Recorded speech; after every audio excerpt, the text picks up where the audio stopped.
নমস্কার বন্ধুরা, তনুশ্রী রান্নাঘরে আপনাদের সকলকে স্বাগত জানাই। আশা করছি আপনারা সকলে ভালো আছেন, সুস্থ আছেন। তো আজকে আমি চলে এসেছি ইন্ডিয়ানদের ফেমাস ডিশ, সেটা হচ্ছে সাম্বার ডাল। এই ইডলি বা ধোসার সাথে সাধারণত আমরা এই সাম্বার ডাল খেয়ে থাকি। এই সাম্বার ডাল ছাড়া ইডলি বা ধোসা একদম অসম্পূর্ণ, মানে এটা ছাড়া ইডলি বা ধোসা একদমই চলবেই না।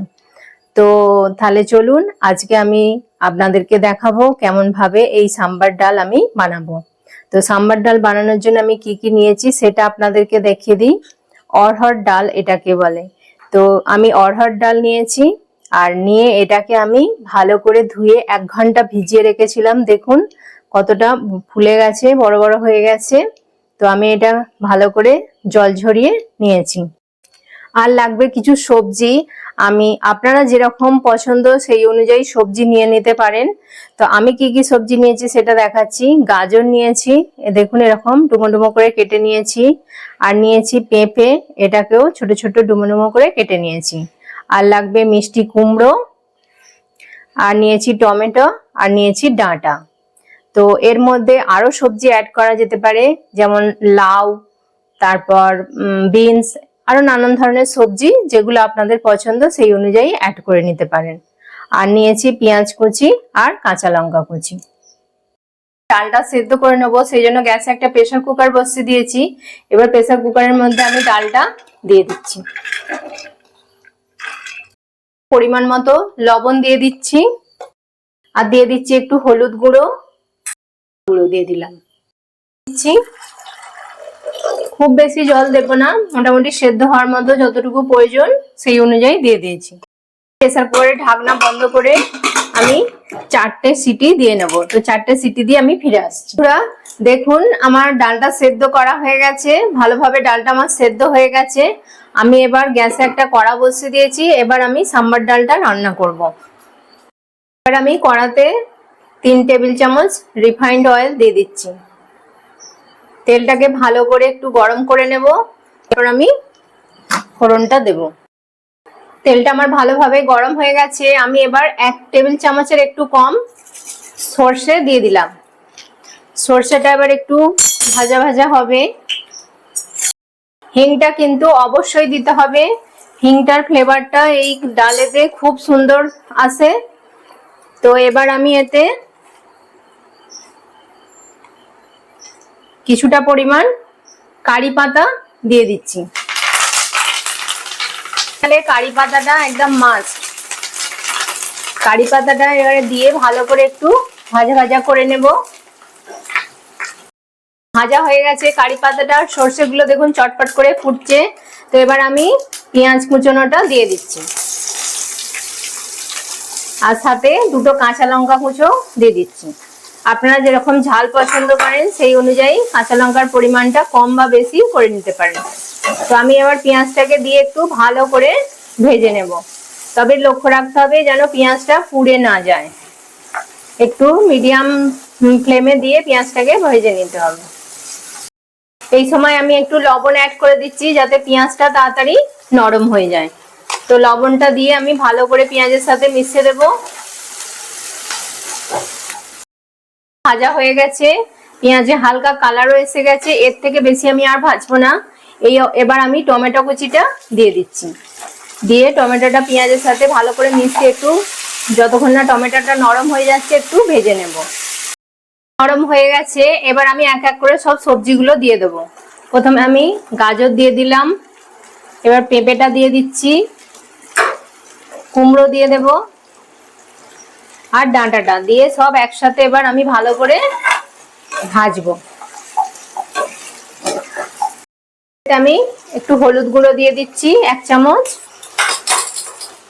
লঙ্কা গুঁড়ো দিয়ে দেবো 1 চামচ। যেরকম ঝাল পছন্দ করেন সেই অনুযায়ী দিয়ে দেবেন। সাম্বার মশলা, এটা আমি 3 চামচ মতো সাম্বার মশলাটা দিয়ে দিচ্ছি। এবার দিয়ে ভালো করে এটাকে মিশিয়ে নেব। মশলার সাথে সবজির সাথে ভালো করে মিশিয়ে নিচ্ছি। একদম ভালোভাবে সব কষানো হয়ে গেছে। এবার আমি গরম জল দিয়ে দেব। অবশ্যই কিন্তু এতে গরম জল দিতে হবে, আর জলটা একটু বেশি পরিমাণেই লাগবে, কারণ এটা একটু পাতলা পাতলাই খেতে ভালো লাগে। তো আপনারা বুঝে জলটা একটু দিয়ে দেবেন। আমি জলটা দিয়ে দিলাম, দিয়ে এবার ভালো করে আমি এটাকে মিশিয়ে দিচ্ছি। দিয়ে এবার আমি এটাকে একটা চাপা দিয়ে এটাকে সেদ্ধ হতে দেবো। তো আমি এবার এটাকে চাপা দিয়ে দিচ্ছি, এটা এবার সেদ্ধ হবে। একদম আঁচটাকে একটু লোয়ে করে দিতে হবে, যাতে আস্তে আস্তে এটা সবজিটা সেদ্ধ হবে। তারপর আমি ফিরে আসছি। সবজিগুলো দেখুন বন্ধুরা আমার একদম ভালোভাবে সেদ্ধ হয়ে গেছে। দেখুন আমি কেটে দেখাচ্ছি, সবজিগুলো খুব সুন্দর সেদ্ধ হয়ে গেছে। এবার আমি ডালটা দিয়ে দিচ্ছি।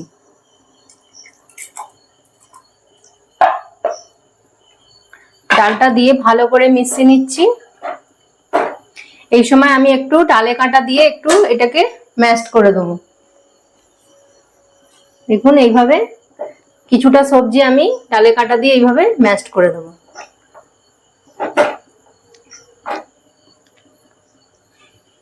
ডালে কাঁটা দিয়ে আমার এটা ম্যাশ করা হয়ে গেছে। আর এতে আমি তেঁতুলের জলটা দিয়ে দেব।